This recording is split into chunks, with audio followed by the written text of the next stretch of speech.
Hey everyone, so a couple of years ago, I did an episode called What to Do If You Lose Money on an Investment. If you haven't heard it, I think it's worth going back to, but I wanted to revisit this today for a specific reason. That episode was a little bit more general. The mindset piece, staying in the game, the idea of losing money. I mean, all of that still holds now, but a lot of you aren't dealing with a hypothetical. Maybe you're sitting on an actual loss, a real estate deal that hasn't performed, a fund that you're part of that's underwater, distributions have stopped. Maybe you've gotten a letter from an operator that didn't have good news in it. This version of the conversation is for you, the person who's already in it. If that's where you are right now, stay tuned.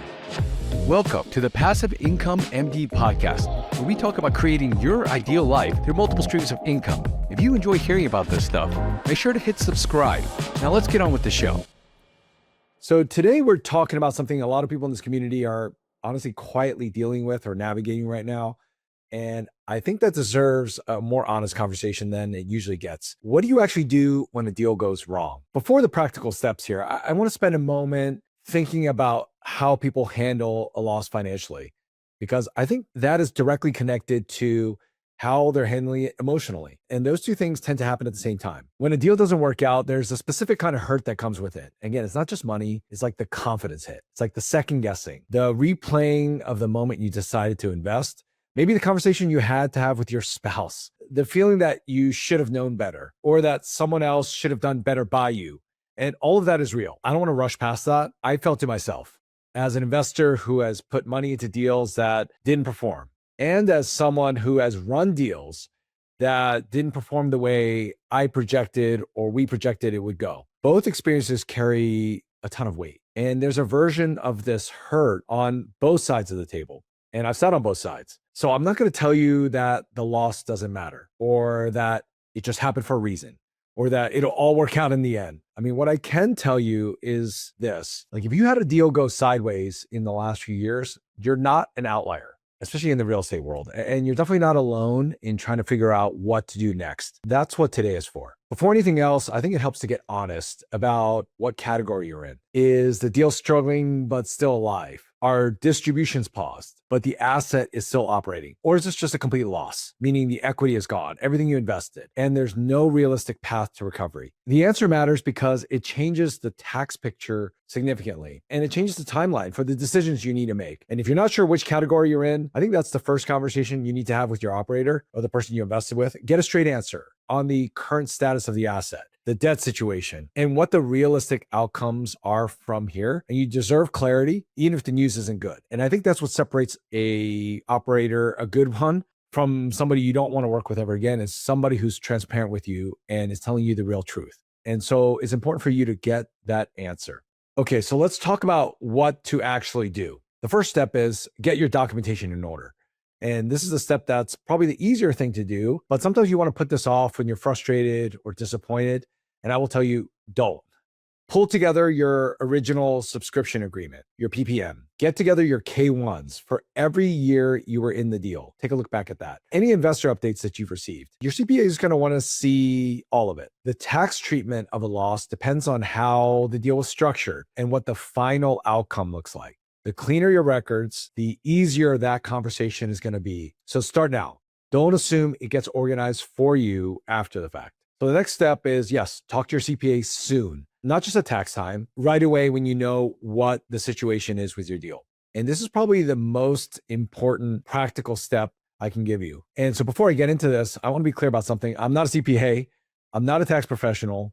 And what I'm about to walk through is more like a framework for the conversation you should be having with your own advisor. Not advice for your specific situation. I mean, your CPA needs to weigh in on what applies to you.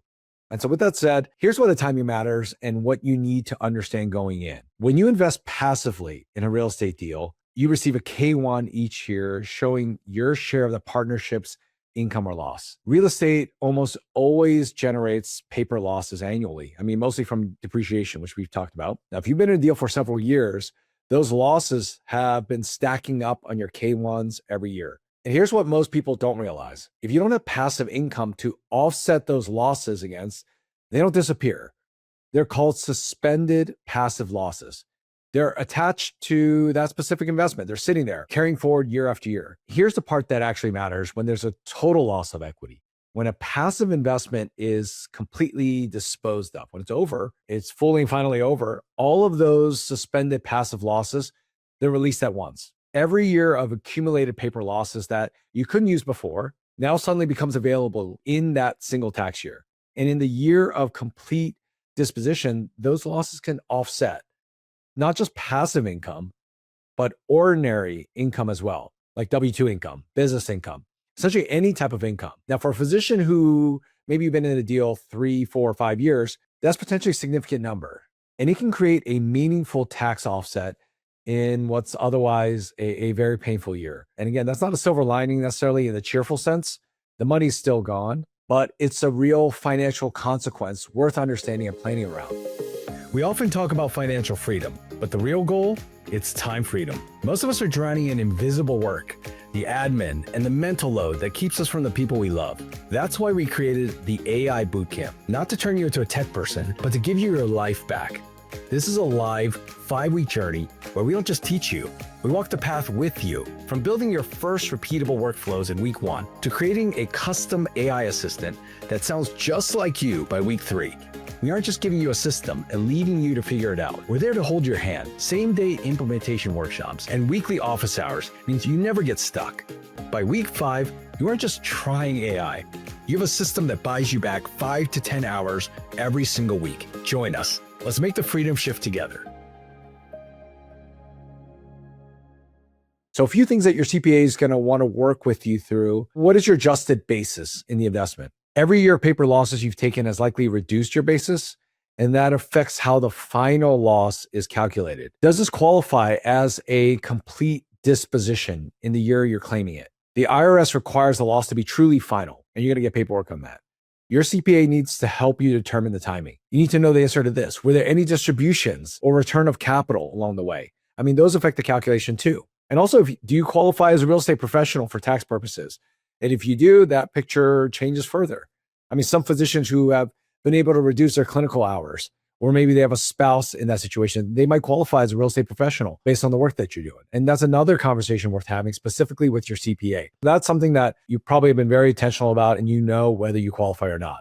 And again, none of this is simple, which is exactly why I think the conversation needs to happen now, while there's still time to plan. And not just in April when everything is filed, you want to do it now. So the next step, keep tracking your K1s, even on deals that aren't performing. And this one surprises people a lot of times. Even in a deal that maybe has stopped distributing cash, your K1s may still be showing paper losses from depreciation each year. Now, those losses are accumulating, and they may be available to offset gains from other investments that are performing. And a lot of investors just stop paying attention to K1s on a deal maybe that isn't doing great because they don't want to look at it. They don't want to deal with it. And that's totally understandable. But your CPA needs those numbers. They need to know the current situation and the progress of things that are going. So don't let them go untracked. Now, this is the step that I think most people skip. I call this a postmortem. In medicine, we're very familiar with this. We do M&Ms about this. And it's really the most valuable thing for what comes after. I want to be clear about what this means. It's not like a blame exercise, not a way to punish yourself for a decision you made with the information you had at the time. A postmortem is just an honest look at what happened, specific enough that it actually changes how you invest going forward. I mean, I do this myself after every deal that doesn't go the way I planned, whether it was a deal I invested in, whether it was a deal I helped run, and the answers aren't always comfortable. I've looked back at deals and realized, I was too optimistic about projections, maybe too optimistic about timelines, too willing to assume that maybe there's enough cushion that if conditions change, we'd still be okay. I mean, those are my lessons to learn and my lessons to own. And you'll have your own version of that exercise. And the answers will be specific to your situation. So here are a few questions that I think are worth sitting with. I mean, write them down if you can, not just think about them. Again, I believe there's something about putting it down on paper that forces you to maybe do an exercise that provides a lot of clarity that maybe you wouldn't get otherwise. So try to get the answers to these. What was the original thesis for this investment, and what assumptions were made? What had to be true for it to work? Now, looking back, where did reality maybe diverge from some of those assumptions? Was this primarily driven by market conditions, deal structure, or something specific about how this investment was set up? Understanding which category you're in matters. Like, it changes what you look for the next time you're evaluating a deal. What would you look at differently next time? Again, not in a general sense. Get as specific as you can and find out what those answers are. Like, what question would you ask that maybe you didn't ask before? And there are no perfect answers here. I mean, some of what happened was outside of anyone's control. Some of it wasn't. So the point isn't to necessarily arrive at like a verdict. It's to leave this experience with something you can actually use moving forward. And right now, I want to say something very carefully here, because I know some of you are still in the middle of this. Maybe you're not ready to think about the next investment. And that's okay. Take the time you need. But when you're ready, here's what I believe is true. Markets go through cycles. They always have. I don't care whether it's the stock market, real estate, oil and gas, whatever market or industry that you're in.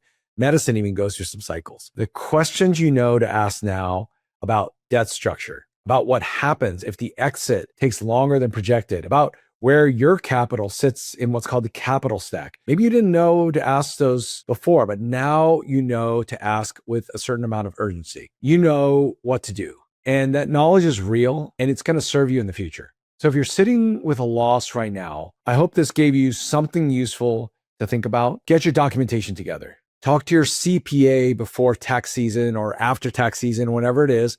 Maybe not during the heat of the moment because they're truly occupied during the crazy moments. Keep tracking those K1s. Do the postmortem. Write it down somewhere. And one more thing before I go, nothing in this episode is tax advice. I'm not a CPA. Remember, talk to a qualified tax professional about your specific situation before making any decisions now and in the future. I mean, what I walked through today is more of a framework for that conversation. Again, not a substitute for it. You made a decision. We all make decisions with the information that we have at the time. The hope is that now we're able to move forward with more information, with more experience, with better knowledge. So until next time, take that to heart and I hope that helps you moving forward. Thanks, everyone. Let's talk again soon.